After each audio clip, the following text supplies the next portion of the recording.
मैं अपरिचित।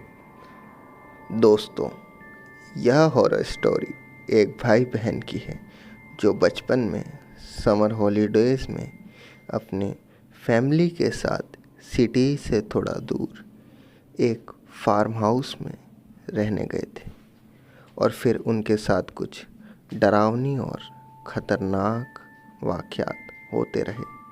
उनके साथ क्या हुआ यह जानने के लिए इस हॉरर स्टोरी को पूरा सुनें।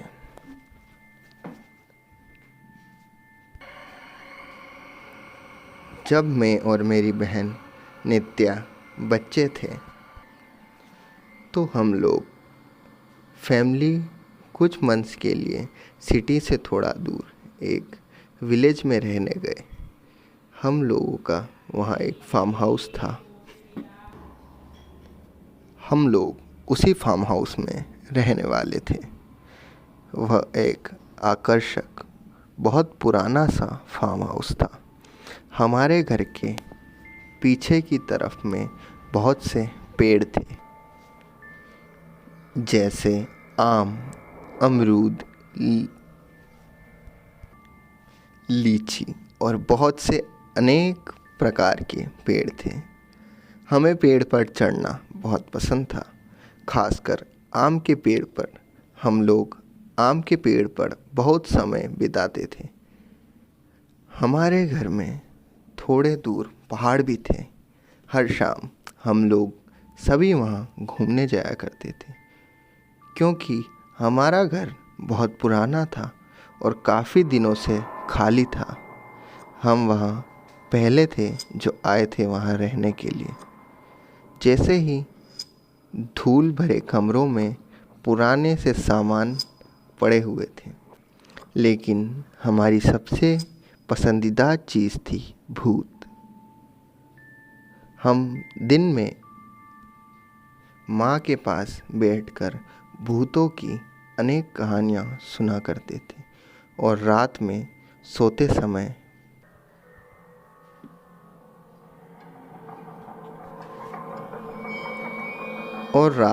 डरा करते थे।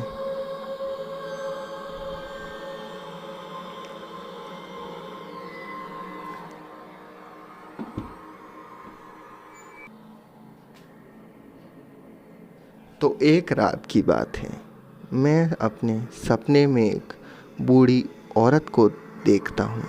वह बूढ़ी औरत आम के पेड़ के पास जाती है और उसके पास एक कटोरी रख देती है। यह वही आम का पेड़ है जिसमें हम लोग सबसे ज़्यादा खेलते थे। अगली सुबह जब मैं उस आम के पेड़ के पास गया तो वहाँ वही कटोरी मैंने पड़ी देखी। वह कटोरी कल रात तक यहाँ नहीं थी। ये देख मैं तुरंत दौड़कर नित्या को पकड़ कर लाया और उसे वह दिखाया। जब नित्या और मैं वहाँ पहुँचे तो नित्या अचानक एकदम शांत हो गई। मैंने पूछा कि तुमको क्या हुआ? तो उसने बोला कि कल रात मेरे सपने में एक बूढ़ी औरत आई थी और उसने ही यह कटोरी इस आम के पेड़ के पास रखी थी।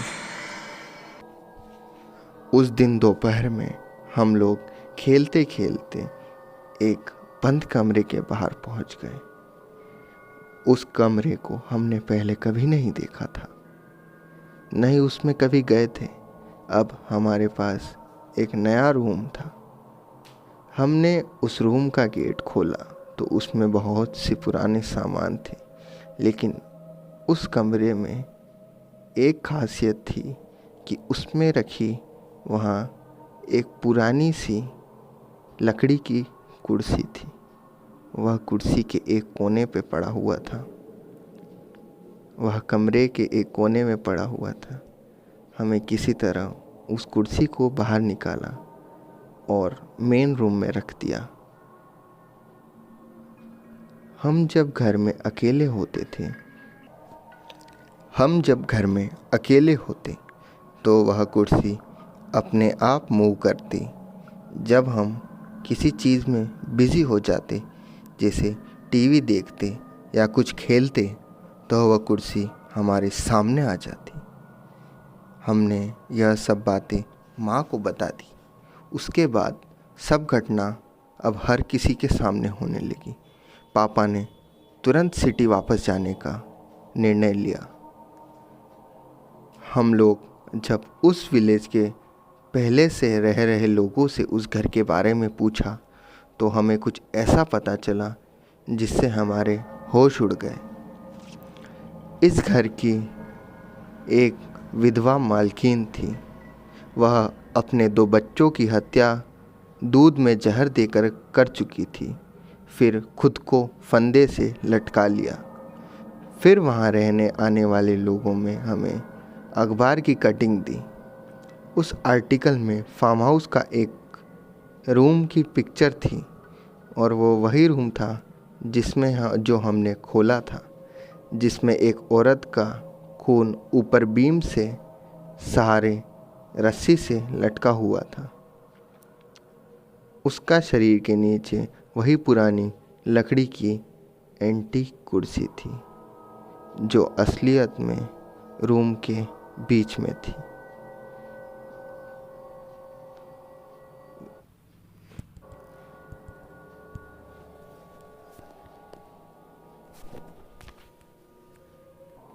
हमने जैसे ही ये खबर पड़ी हमारे तो होश उड़ गए। उसके तुरंत बाद हम हमारे शहर के घर को लौट गए।